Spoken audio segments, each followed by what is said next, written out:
अपने ही दामाद को सबके सामने बेइज्जत कर रही थी, उसकी गरीबी का मजाक उड़ा रही थी। लेकिन असल में वह दामाद कोई गरीब नहीं था, वह तो बस उस वक्त सिर्फ गरीब बनने का नाटक कर रहा था। लेकिन जब उसकी सास को उसकी सच्चाई पता चली तो फिर ऐसा हुआ कि सास ने अपने 7 जन्मों में भी ऐसा नहीं सोचा था। अर्जुन पहली बार सृष्टि के घर गया तो दरवाजा खुद रेखा ने खोला था। साड़ी का पल्लू सिर पर, चेहरे पर सजावटी मुस्कान और आंखों में कुछ टटोलती हुई नजर, जैसे हर चीज को पहले जांचे बिना स्वीकार नहीं करती। लेकिन अर्जुन ने विनम्रता से नमस्ते किया और वहीं दरवाजे की चौखट पर खड़ा रह गया जब तक अंदर बुलाया नहीं गया। उसके कपड़े साधारण थे, हल्की सी सिकुड़ी हुई सफेद शर्ट, ग्रे पैंट और फटे नहीं, लेकिन पुराने से दिखते जूते। हाथ में एक छोटा सा मिठाई का डिब्बा था, कोई बड़ा गिफ्ट नहीं, कोई महंगा शोपीस नहीं। रेखा ने संजय की ओर देखकर धीमे से कहा, इतना सीधा साधा है कि लगता है जैसे बैंक में खाता भी खुद के नाम नहीं होगा। संजय ने मुस्कुराकर बात टाल दी, मां, बाप नहीं है ना? लड़के ने खुद ही सब कुछ कमाया है। लड़का बहुत मेहनती है। सृष्टि ने जब पहली बार अर्जुन को देखा तो उसे किसी देगा राजकुमार जैसा आकर्षण नहीं लगा, लेकिन एक सुकून था उस आदमी की आंखों में। बातचीत सामान्य हुई। अर्जुन ने कहा, मैं ज्यादा दिखावा नहीं करता, जो हूं जैसा हूं वैसा ही दिखता हूं। रेखा ने मुस्कुराते हुए जवाब दिया, बहुत अच्छी बात है, हमें भी सादा जीवन पसंद है। लेकिन जैसे ही अर्जुन चला गया, रेखा ने सृष्टि को अलग कमरे में खींचकर कहा, सुन, लड़का है तो शरीफ, पर देख इसके कपड़े, चाल ढाल और फोन भी कोई 10 साल पुराना है। कुछ तो अजीब है इसमें। सृष्टि ने धीरे से कहा, पर बातों में बड़प्पन था मां। बड़प्पन से घर नहीं चलता, पैसे से चलता है। रेखा ने झल्लाकर कहा। फिर भी रिश्ते के लिए हां कह दी गई, क्योंकि अर्जुन के चरित्र में कोई दाग नहीं था और संजय को भी कोई बड़ा दहेज नहीं देना था। रेखा ने सोच लिया था, शादी के बाद सब काबू में आ जाएगा, पहले बेटी की शादी तो हो जाए। शादी की तारीख पक्की हुई और अर्जुन की ओर से कोई मांग नहीं आई। उसने कहा, मैं सिंपल शादी चाहता हूं, फिजूल खर्ची से परहेज करता हूं। रेखा को लगा, सिंपल बनने की कोशिश कर रहा है, असल में जेब में कुछ है ही नहीं। लेकिन चेहरे पर वही झूठी मुस्कान चिपकी रही। बहुत बढ़िया सोच है बेटा, हमें भी दिखावे से नफरत है। अर्जुन और सृष्टि की सगाई बहुत साधारण ढंग से हुई। रेखा ने हर मेहमान के सामने अर्जुन की तारीफों के पुल बांधे। लड़का तो बहुत ही सुलझा हुआ है, बिल्कुल हमारे जैसा जमीन से जुड़ा।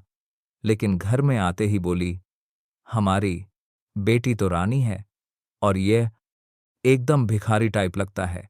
कई बार सृष्टि सुन लेती थी मां की बातें और अंदर से हिल जाती थीं। लेकिन जब वह अर्जुन से बात करती, उसकी सादगी, उसकी शालीनता और उसका अपनापन, इन सबके आगे मां के ताने फीके लगते। एक दिन अर्जुन ने सृष्टि से कहा, सुनो, अगर शादी के बाद कभी तुम्हारे घर वाले मुझे पसंद ना करें तो तुम मेरा साथ दोगी? सृष्टि थोड़ी देर चुप रही, फिर मुस्कुराकर बोली, मां का स्वभाव थोड़ा कड़वा है, लेकिन मैं तुम्हारा साथ दूंगी, वादा है। अर्जुन की आंखों में एक चमक उभरी, जैसे उसे किसी अनकहे डर का जवाब मिल गया हो। शायद उसे एहसास हो गया था कि यह शादी सिर्फ 2 लोगों के बीच नहीं, 2 सोचों के बीच है। लेकिन उसे गार को बनना है कि गार को नहीं पता था कि सामने की मिठास के पीछे कितना जहर जमा हो रहा है, और यह जहर शादी के बाद धीरे धीरे उसकी रगों में उतारने की तैयारी चल रही है। शादी सादगी से ही हुई जैसा अर्जुन चाहता था। ना ढोल, ना गाड़े, ना 5 सितारा होटल, ना महंगी गाड़ियों का काफिला। अर्जुन एक हल्के रंग का कुर्ता पहनकर अपने 2 दोस्तों के साथ सीधा मंदिर पहुंचा। सृष्टि के घर वालों को यह सब बड़ा फेस सेविंग लग रहा था, लेकिन वे ऊपर से मुस्कुरा रहे थे, क्योंकि उन्हें लगा बस अब शादी हो गई, अब इसे जैसे चाहे वैसे नचाएंगे। शादी के बाद कुछ दिन तक सब ठीक ठाक ही रहा।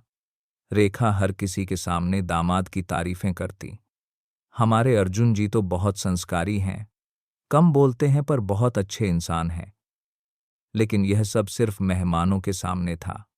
अंदर का सच अब धीरे धीरे बाहर आ रहा था। और वह अपमान जो पहले मीठे लहजे में था, अब तानों में बदलने लगा था। पहली बार तब हुआ जब अर्जुन ने सृष्टि को एक पुरानी स्कूटी पर बैठाकर बाजार ले जाने की बात कही। रेखा ने सुन लिया और बोली, कम से कम कार तो होती। मेरी बेटी अब मोहल्ले में स्कूटी पर घूमेगी। लोग क्या कहेंगे? संजय खामोश रहा हमेशा की तरह। अर्जुन ने चुपचाप स्कूटी वहीं खड़ी छोड़ दी और पैदल ही निकल पड़ा। उस रात खाने की टेबल पर रेखा ने फिर चुटकी ली। अर्जुन जी, आजकल तो हर कोई ईएमआई पर गाड़ी ले लेता है, आपको किस बात की दिक्कत है? अर्जुन ने मुस्कुराकर सिर्फ इतना कहा, जरूरतों से ज्यादा नहीं चाहता मां जी। मां जी, रेखा ने हंसते हुए कहा, अरे नहीं बेटा, मैं तो तुम्हारी सासू मां हूं, मुझे मां मत कहो, मैं उस उम्र की कहाँ हूं। तभी सृष्टि ने बात बदल दी, लेकिन अर्जुन को समझ आ गया यह केवल मजाक नहीं था, यह शुरुआत थी। अगले कुछ हफ्तों में यह मजाक रोज का हिस्सा बन गया। अगर अर्जुन चाय बनाता तो रेखा कहती, दामाद जी चाय अच्छी बनी है, बिल्कुल वैसे जैसे नौकर बनाते हैं। अगर वह बाहर से सब्जी लाता तो बोली, अरे वाह, अब दामाद जी मंडी से भी सौदा लाने लगे हैं। बेटा तुम तो हर काम में निपुण हो। सृष्टि अब समझने लगी थी कि मां क्या कर रही है, लेकिन हर बार कुछ बोलने से डरती थी। कई बार वह अर्जुन को समझाने की कोशिश करती, मां का स्वभाव ही ऐसा है, तुम दिल पर मत लिया करो। लेकिन अर्जुन की चुप्पी अब सन्नाटे में बदलने लगी थी। कभी कभी वह आधी रात तक बालकनी में बैठा रहता, बिना कुछ बोले। सृष्टि पूछती, क्या सोच रहे हो? वो बस हल्के से मुस्कुराता और कहता, कुछ नहीं, आदत है सहने की। फिर एक दिन बात हद से बढ़ गई। रेखा की सहेली घर आई थी। बातों बातों में उसने पूछा, दामाद जी कहाँ काम करते हैं? रेखा ने हंसकर कहा, अरे कोई बड़ी कंपनी में तो नहीं है, कुछ अपना सा काम करते हैं, वह भी बस ऐसे ही टाइम पास। अर्जुन वहीं पास में खड़ा था। उसने सब सुन लिया। चेहरे पर मुस्कान बनी रही, लेकिन उसकी आंखें पहली बार नम थीं। उस रात उसने सृष्टि से कहा, अगर तुम्हें लगे कि तुम्हारा फैसला गलत था तो मैं बिना कोई सवाल किए यह घर छोड़ दूंगा। सृष्टि कांप गई। नहीं अर्जुन, मेरी लड़ाई अब सिर्फ मां से नहीं, अपने आत्मसम्मान के लिए है। मैं तुम्हारे पूरा जाएगा, आपके नाम आकर ओ नीचार किया साथ हूं। अर्जुन ने पहली बार सृष्टि का हाथ थामा और बस इतना कहा, ध्यान रखना, बहुत कुछ सहा है, अब हर बात का जवाब मिलेगा, लेकिन मेरे तरीके से। उस रात के बाद अर्जुन कुछ और ही हो गया था। वह अब पहले जैसा शांत नहीं था, लेकिन शोर भी नहीं करता था। वह अर्जुन के अत की नड़ली करता है, चुप था, पर अब उसकी खामोशी में तटस्थता नहीं, इरादा था। घर में तानों की बारिश वैसे ही चलती रही, लेकिन अर्जुन अब उन्हें गिनने लगा था। हर ताना, हर कटाक्ष, हर निगाह का अपमान, वो एक एक शब्द अपने दिल पर नहीं, दिमाग में दर्ज कर रहा था। एक दिन रेखा ने संजय से कहा, तू सुन रहा है ना? यह अर्जुन रोज सुबह 9:00 बाहर जाता है, पर बताता कुछ नहीं। नौकरी करता है या बस घूमने जाता है? संजय ने कहा, पता नहीं, पर लड़की ठीक है, सुखी है तो चलने दो। लेकिन रेखा को चैन कहाँ था। उसने अपनी छोटी बहन से कहा, अब तो शक होने लगा है कि यह लड़का कहीं बीपीओ में काम करता होगा, वह भी किसी और के नाम से। बातें अब मोहल्ले भर में फैलने लगी थीं। दामाद कहीं से आया है और शादी में भी तो कुछ नहीं लाया था, कोई जॉब नहीं है इसके पास। अर्जुन रोज निकलता था, पुराने लड़का बीपीओ में काम करता होगा, कपड़े वही पुरानी स्कूटी। पर एक दिन सृष्टि की सहेली ने उसे देखा और तुरंत सृष्टि को फोन किया, तुम्हारा पति जिस ऑफिस में जाता है वह तो पूरे शहर का सबसे बड़ा टेक पार्क है और अर्जुन को वहां सब सर कहकर बुलाते हैं। सृष्टि अवाक रह गई। उसने अर्जुन से कुछ नहीं पूछा। अगले दिन खुद उसके पीछे पीछे निकल गई। वो पहुंचा स्पारटेक प्राइवेट लिमिटेड के मेन गेट पर, एक भव्य ऑफिस बिल्डिंग जहां की सुरक्षा भी 5 स्टार होटल जैसी थी। गेट पर खड़ा गार्ड अर्जुन को देखकर सीधा झुक गया। Good morning sir. अंदर जाते ही एक महिला असिस्टेंट ने कहा, सर आपकी मीटिंग 11:00 है। क्लाइंट्स आ रहे हैं सिंगापुर से। सृष्टि को यकीन नहीं हुआ। वो उसी आदमी को देख रही थी जिसे उसकी मां भिखारी कहती थी। एकदम सीधा खड़ा, आत्मविश्वास से भरा, लेकिन चेहरा वहीं शांत। सृष्टि समझ नहीं पाई, यह सपना है या वही सच्चाई है जिसे अब तक सबने झूठ माना था। शाम को अर्जुन जब घर लौटा तो सृष्टि चुपचाप उसके सामने बैठ गई। सच बताओ अर्जुन, तुम कौन हो? अर्जुन ने बहुत देर तक कुछ नहीं कहा, फिर धीमे से बोला, मैं वही हूं जो तुम्हारे दरवाजे एक डिब्बा मिठाई लेकर आया था। फर्क सिर्फ इतना है, तब मैं इंसान की पहचान ढूंढ रहा था, अब मुझे अपने अपमान का हिसाब देना है। फिर उसने पूरी कहानी बताई, कैसे उसने गरीबी से लड़कर खुद की टेक कंपनी खड़ी की, कैसे उसकी कंपनी आज 500 से ज्यादा लोगों को रोजगार देती है, और कैसे उसने जानबूझकर अपनी पहचान छुपाई क्योंकि मैं चाहता था कि जो लड़की उससे शादी करे वह मुझे मेरी सादगी के लिए अपनाए, मेरी दौलत के लिए नहीं। और तुम उस पर खरी उतरी सृष्टि। मैंने यह बेइज्जती अब तक सिर्फ तुम्हारे लिए सही है, वरना किसी की इतनी औकात नहीं जो अर्जुन पर उंगली उठा सके। सृष्टि की आंखों में आंसू थे। मां ने जो किया वह मैं कभी नहीं भूलूंगी, लेकिन तुम्हारे साथ अब एक भी ताना नहीं सहूंगी। अर्जुन मुस्कुराया, पर इस बार उसकी मुस्कान में दर्द नहीं था, आग थी। अब वक्त है उन्हें दिखाने का, असली भिखारी कौन है और असली मालिक कौन। अब अर्जुन बदल चुका था, लेकिन बाहर से नहीं, भीतर से। वही शांत चेहरा, वही नरम आवाज, लेकिन अब हर मुस्कान के पीछे एक हिसाब पल रहा था। हर सुबह वह उसी पुरानी स्कूटी से निकलता था, लेकिन अब उसके पीछे सृष्टि की चुप स्वीकृति और एक मजबूत साथ था। रेखा अब भी उसी रफ्तार से ताने मार रही थी, हमने तो अपनी बेटी की जिंदगी खराब कर दी, ना गाड़ी ना स्टेटस, और ऊपर से बोलता तक नहीं। लेकिन अब वह ताने हवा में नहीं जा रहे थे। हर ताना, हर शब्द अब अर्जुन की अगली चाल तय कर रहा था। और बस अब अर्जुन ने पहला गेम खेला। एक शाम संजय अचानक घबरा कर आया है, किराया डबल कर रहे हैं, बोले नया मालिक है। रेखा चिल्लाई, कौन नया मालिक? कुछ दिन बाद पता चला मकान का नया मालिक अर्जुन है। वह सबके सामने नहीं बोला, कोई घोषणा नहीं की, बस संजय को शांत स्वर में एक कागज दिया। यह नई रसीद है, अगर आप चाहे तो 1 महीना समय ले सकते हैं मकान छोड़ने के लिए। रेखा का चेहरा सफेद पड़ गया। तू हमें बेघर करेगा? अर्जुन ने मुस्कुराकर कहा, मैं तो बस आपकी शर्तों पर जी रहा हूं।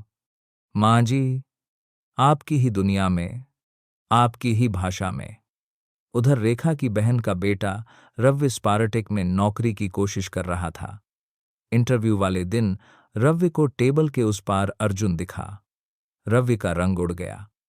अर्जुन ने सिर्फ एक सवाल पूछा, अगर तुम्हारा बॉस गरीब कपड़े पहने तो क्या तुम उसका अपमान करोगे? रवि ने घबराकर जवाब दिया, नहीं, बिल्कुल नहीं। अर्जुन ने सिर झुकाया और कहा, तुम्हारा टेस्ट हो गया, जाओ, हम तुम्हें सिलेक्ट नहीं कर सकते। रवि लटका हुआ मुंह लेकर चुपचाप वहां से चला गया। लेकिन तभी अर्जुन ने तीसरा गेम खेला।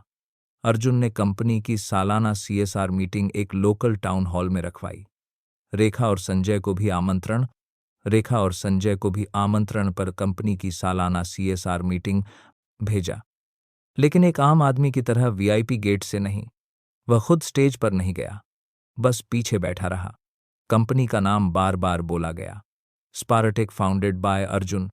लोगों के बीच फुसफुसाहट फैल गई, क्या यह वही अर्जुन है जो सृष्टि का पति है, भिखारी जैसा दिखने वाला करोड़पति निकला? रेखा की आंखें अब नीचे झुक चुकी थीं। संजय की पीठ भी सीधी नहीं हो पा रही थी और अर्जुन की अगली चाल ने सब कुछ पलट दिया। एक रात रेखा दरवाजे पर आई। बेटा, तुझे जो करना था कर लिया, अब माफ कर दे। हम सब तेरे सामने छोटे हैं। अर्जुन ने चुपचाप चाय बनाई, ट्रे में 2 कप रखे और कहा, पहली बार आप मेरे दरवाजे पर आई हैं। यह इज्जत की पहली किस्त है, बाकी धीरे धीरे मिलेगी, वह भी ब्याज के साथ। रेखा फूट फूट कर रो पड़ी। संजय ने अर्जुन के पैर छूने की कोशिश की, लेकिन अर्जुन एक बाताकारों ने वह कोई बीट कैरों, कभी धरकारों के पैर होका वह कोई बीट का कदम पीछे हट गया। पैर वह छूते हैं जो सम्मान देना जानते हैं। आप लोगों ने तो वह भी छीनने की कोशिश की थी। सृष्टि उस दिन पहली बार मुस्कुराई, क्योंकि अब उसे यकीन हो चुका था कि उसके पति ने ना सिर्फ अपना सम्मान लौटाया बल्कि उन्हें भी आईना दिखा दिया। उसी भाषा में, उसी अंदाज में अर्जुन ने बदला ले लिया था, बिना किसी शोर के, बिना किसी तमाशे के। जो अपमान उसने चुपचाप सहा था, उसका जवाब भी उसने उतनी ही खामोशी से दिया था। लेकिन अब उसकी दुनिया बदली बदली थी। वही घर, वही लोग, लेकिन अब नजरों का अंदाज बदल चुका था। मोहल्ले में जो लोग पहले उसे देखकर हंसते थे, अब सिर झुकाकर सलाम करते थे। सृष्टि हर बात समझ चुकी थी। उसने कभी अर्जुन को पैसों के लिए नहीं चाहा था, लेकिन अब वह खुद को गर्व से भरपूर महसूस करती थी। वह देख रही थी कि उसका पति सिर्फ एक सफल आदमी नहीं, बल्कि एक ऐसा इंसान है जिसने हर अपमान को शालीनता से जवाब देकर लोगों की सोच बदल दी। रेखा और संजय अब लगभग चुप रहते थे। उनके पास ना कोई बहाना बचा था, ना ही कोई तर्क। अब वे अर्जुन से नजरें मिलाने की हिम्मत भी नहीं कर पाते थे। रेखा ने एक दिन फिर कोशिश की। किचन में जाकर धीरे से कहा, बेटा, अगर माफी मांगने से कुछ ठीक हो सकता है तो मैं 100 बार माफी मांग लूंगी। अर्जुन ने बस नजरें उठाकर देखा और कुछ पल बाद बोला, माफ करना मुश्किल नहीं है, लेकिन मैं वह रिश्ता नहीं निभा सकता जिसमें भरोसा ही ना रहा हो। उसके लहजे में गुस्सा नहीं था, पर ठंडक ऐसी थी कि रेखा कांप गई। संजय ने उस शाम को हाथ जोड़कर कहा, बेटा, हम दोनों उम्र में बड़े हैं लेकिन समझ में बहुत छोटे रह गए। तूने जो सहा उसका एहसान है हम पर। अर्जुन ने सिर हिलाया। उसने दरवाजा खुला छोड़ा, लेकिन दिल अब बंद कर चुका था। इसके बाद अर्जुन और सृष्टि ने फैसला लिया कि वे अब उसी घर में रहेंगे, लेकिन अलग यूनिट में। खाना, बातचीत, जिम्मेदारियां सब अपनी अपनी जगह तक सीमित रहेंगे। अर्जुन ने रेखा संजय को घर से नहीं निकाला, लेकिन रिश्ते में जो गरिमा कभी थी वह अब लौटने वाली नहीं थी। अर्जुन ने अपना ऑफिस भी शहर में बड़ा कर लिया था, लेकिन वह आज भी पुरानी स्कूटी से ऑफिस जाता, वहीं गार्ड से हाथ मिलाता और वही सादा खाना खाता। अब उसके पास गाड़ियों की कतार थी, लेकिन सादगी उसकी पहचान बन चुकी थी। एक दिन सृष्टि ने उससे पूछा, अब जब सब जान गए कि तुम क्या हो, फिर भी इतने सादे क्यों हो? अर्जुन ने हल्के से मुस्कुराकर जवाब दिया, क्योंकि मैंने सबसे ज्यादा इज्जत उसी वक्त पाई जब लोगों ने मुझे सबसे कम समझा था। शाम के वक्त मोहल्ले के बच्चे अर्जुन के पास आकर बैठ जाते, कहानियां सुनते। वह उन्हें सिर्फ अपनी कंपनी की बात नहीं करता था, बल्कि बताता था कि इज्जत कैसे कमाई जाती है और कैसे संभाली जाती है। रेखा अब रोज मंदिर जाती थी, शायद ईश्वर से माफी मांगने या खुद से नजरें मिलाने की हिम्मत इकट्ठा करने, और संजय, वह बस अपनी खामोशी में डूबे रहते। लेकिन अब देर हो चुकी थी। अर्जुन का बदला पूरा हो चुका था। उसने किसी को जलील नहीं किया, सिर्फ आईना दिखाया, और वही आईना इतना तीखा था कि रेखा जैसी औरत खुद को पहचानने से डरने लगी थी। अर्जुन ने कभी भी कोई ऊंची आवाज नहीं उठाई, कोई मंच पर भाषण नहीं दिया, कोई अवार्ड नहीं लिया, लेकिन उसने अपने अंदाज में बता दिया कि असली जीत चुप रहकर इज्जत लौटाने में होती है, और असली बदला तब पूरा होता है जब सामने वाला खुद अपनी नजरों में गिर जाए। उस रात सृष्टि और अर्जुन छत पर बैठे थे। चांद थोड़ा टेढ़ा था लेकिन बहुत रोशन। सृष्टि ने अर्जुन का हाथ थामा और कहा, तुम्हें पाकर मैंने सब कुछ पा लिया और माँ बाप ने तुम्हें खोकर सब कुछ खो दिया। अर्जुन ने सिर्फ इतना कहा, जो लोग कपड़ों से इंसान को आंकते हैं वह हमेशा इज्जत की कीमत समझने में गरीब रह जाते हैं। और बस कहानी यहीं पूरी हुई। एक चुपचाप लेकिन सबसे ऊंची आवाज के दोस्तों, आप सब कहां कहां से हमारी ये कहानी सुन रहे हैं? आपको आज कि ये कहानी कैसी लगी हमें कमेंट्स में जरूर बताइएगा। हम ईश्वर से प्रार्थना करते हैं कि आप और आपका परिवार हमेशा स्वस्थ, सुखी और सुरक्षित रहें। अगर आपके पास भी कोई ऐसी ही दिलचस्प या प्रेरणादायक कहानी है तो उसे हमारे साथ साझा करना न भूलें। हम आपकी कहानी को सभी तक पहुंचाने की कोशिश करेंगे।